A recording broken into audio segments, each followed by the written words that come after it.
kamami, it's another day, another vlog na naman. Isang mapagpalang araw po sa inyong lahat. Kumusta na kayo mga kamami? Sana po ay nasa mabuti kayong kalagayan. So mga kamami, sa araw na ito ay para sa mga taong mahilig gumamit ng toner or naghahanap ng magandang toner na fit sa kanilang skin type. So para sa inyo ang video ito mga kamami. Pero bago ang lahat, huwag kalimutan i-like and subscribe ang aking YouTube channel, Mami Lea Vlog. At syempre, huwag kalilimutan i-click ang bell button para na sa ganoon ma-update ko kayo sa mga bagong i-upload kong mga video. So mga kamami, heto na ang sinasabi kong toner, si Bonita Botanical Glycolic Toner 7%. Alam nyo ba guys na ang kanyang mga ingredient ay napakaganda, talaga makakatulong sa skin natin. Si AHA, Niacinamide, Aloe Vera, Rice Phytate, hindi ko po alam kung tama ang pagkabigkas, pakicorrect na lamang po ninyo ako, at Centella Asiatica. So mga kamami, alam niyo po ba na ito ay ginagamit ko tuwing gabi? Tuwing gabi ko siya ginagamit mga kamami. Meron siyang ginagawa sa balat natin. Ito kapag ginamit nyo tuwing gabi mga kamami, araw-araw nyo gamitin mga kamami, may micro-peeling siya. Mararamdaman mo mga kamami na parang may libag-libag ang inyong bala sa mukha. Opo mga kamami. Yun ang na-experience ko sa kanya mga kamami. So mabango ang kanyang amoy. Saka ganito siyang, parang siyang water, ayan. Gabi ko siyang ginagamit.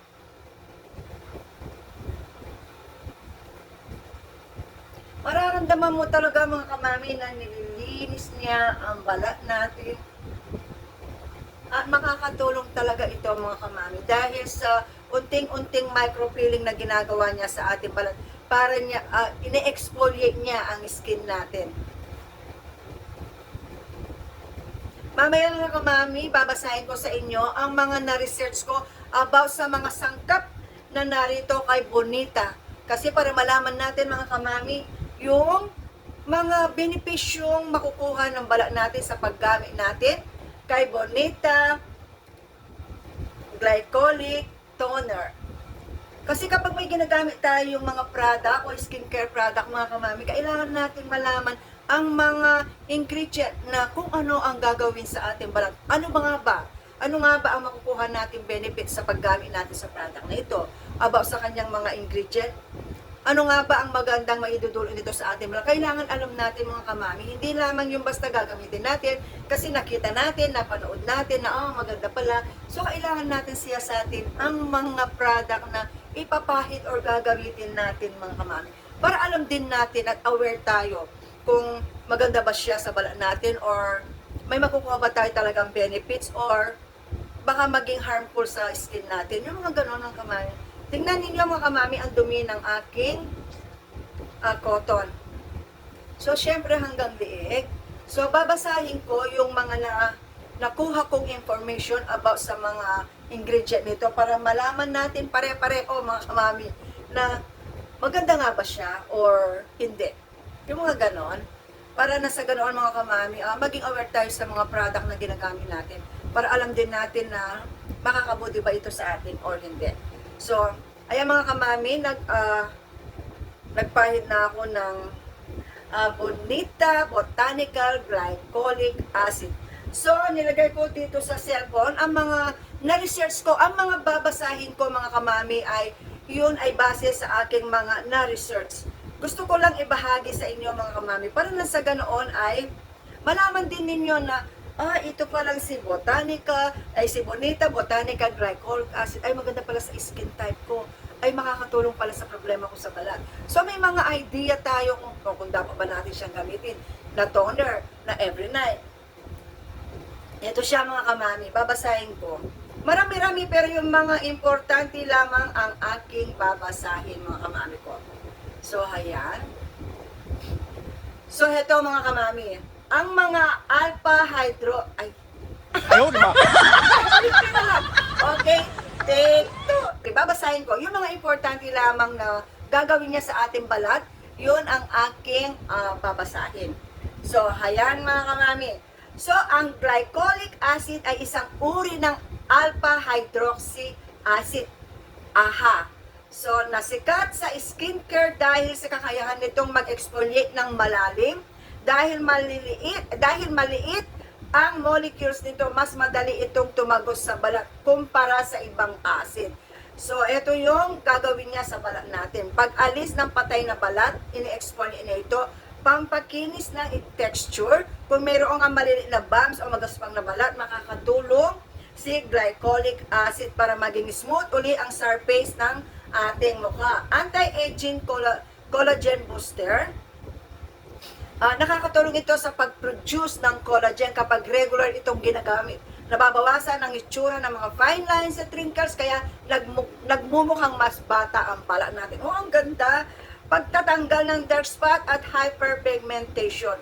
Mahusay ito sa pag-fade ng mga dark spot at pekla ng pimples at iba pang mga discoloration sa ating balat tulad ng melasma para maging pantay ang kulay ng balat. At isa pa, sa pag-iwas sa acne. So, sa pamamagitan ng paglilinis ng mga baradong pores, ang clogging pores, naiiwasan nito ang pagbuo ng mga comedone or whiteheads at blackheads na nagiging sanhi ng tagyawat. At meron pa, Niacinamide ay isang anyo ng vitamin B3, ay isa sa pinakasikat at multitasking na sangkap sa skincare dahil sa dami ng benepisyo nito sa iba't ibang uri ng balat. Kilala ito sa pagiging banayad, kaya mainam ito kahit sa mga may sensitibong balat. So, narito ang mga pangunahing benepisyo na matatanggap natin kay niacinamide: pagkontrol ng langis at pores, at syempre pagpapatibay ng skin barrier, at syempre yung retain moisture, pagpapaputi at pagpapakinis, at syempre mayroon siyang anti-inflammatory at anti-aging. At syempre guys, yung aloe vera naman, si aloe vera ay kilala sa pagpapakalma ng iritadong balat, malalim na pag-moisturize, pagpapagaling ng sunburn, at paglaban sa acne dahil sa anti-inflammatory properties nito. Siyempre, nakakatulong siya magpakalma ng irritation at sunburn at deep moisturizing. At siyempre, lunas sa acne or peklat. At meron din siyang anti-aging properties, pagbawas ng dark spot at hyperpigmentation, at siyempre, gentle exfoliation.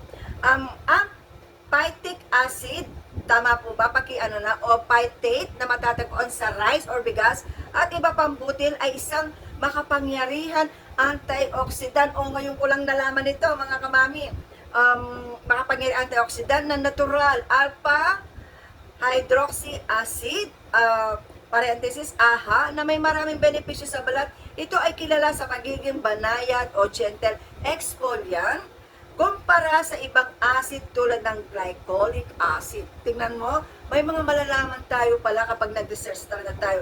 So, narito ang mga Ayaw, di ma. pangunahing benepisyo ng phytic acid sa balat, pampaputi at pantay na kulay, brightening and even tone.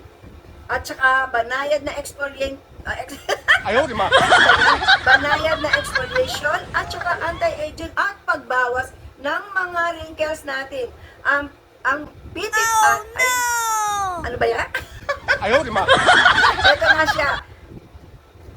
Lunas sa acne at force, hydration na pag-aalaga sa skin barrier natin.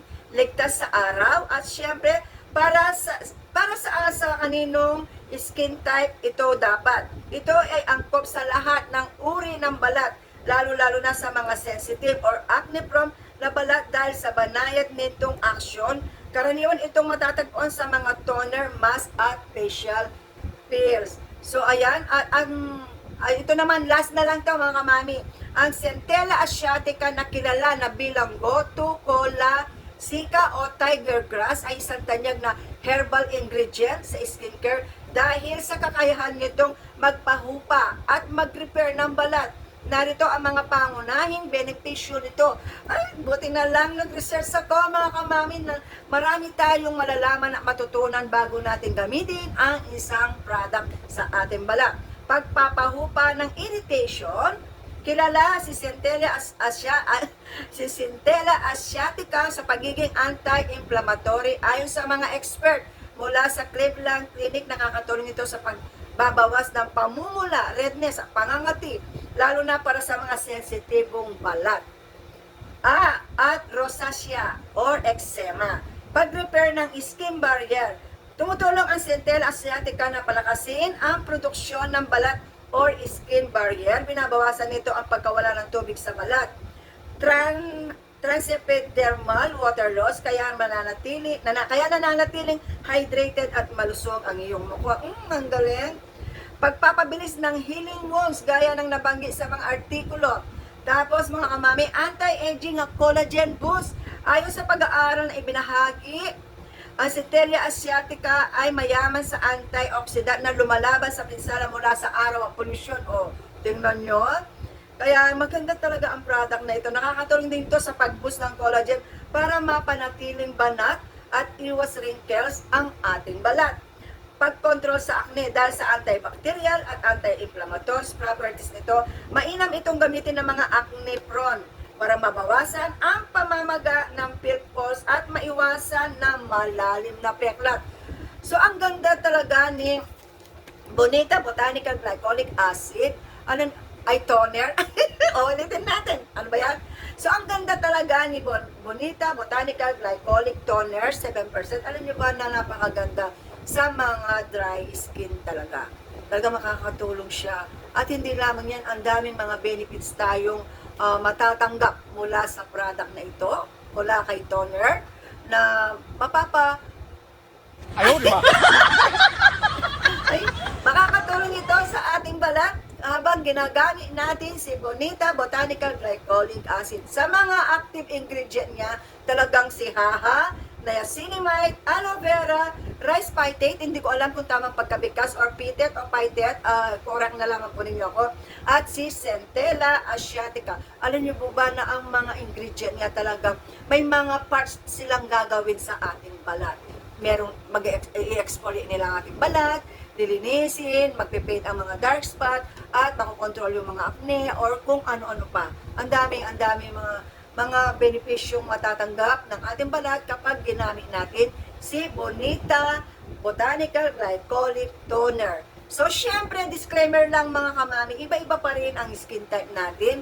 Pwedeng mahiyang sa akin, pwedeng hindi mahiyang sa inyo. So, bago ninyo siyang gamitin, mga kamami ko, gamitin muna ninyo, magpa-test muna kayo bago ninyo siya i-direct i-apply sa inyong balat sa mukha para sigurado mga kamami. Kasi nga, iba-iba ang skin type natin.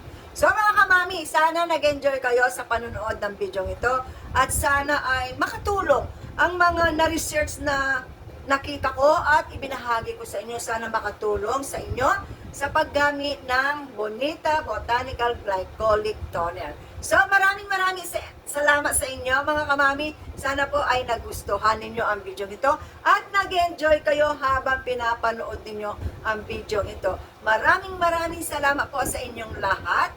Shout out po sa lahat ng mga subscriber at non-subscriber at sa mga viewers na hindi subscriber pero pinapanood ang aking video. Maraming salamat po sa inyong lahat. At kung sakali maligaw po sa inyo ang aking video sa YouTube, paki-like and subscribe ng aking YouTube channel, Mami Lea Vlogs. At syempre, huwag kalilimutan, i-click ang bell button para ma-update ko kayo sa mga bagong i-upload ko mga video.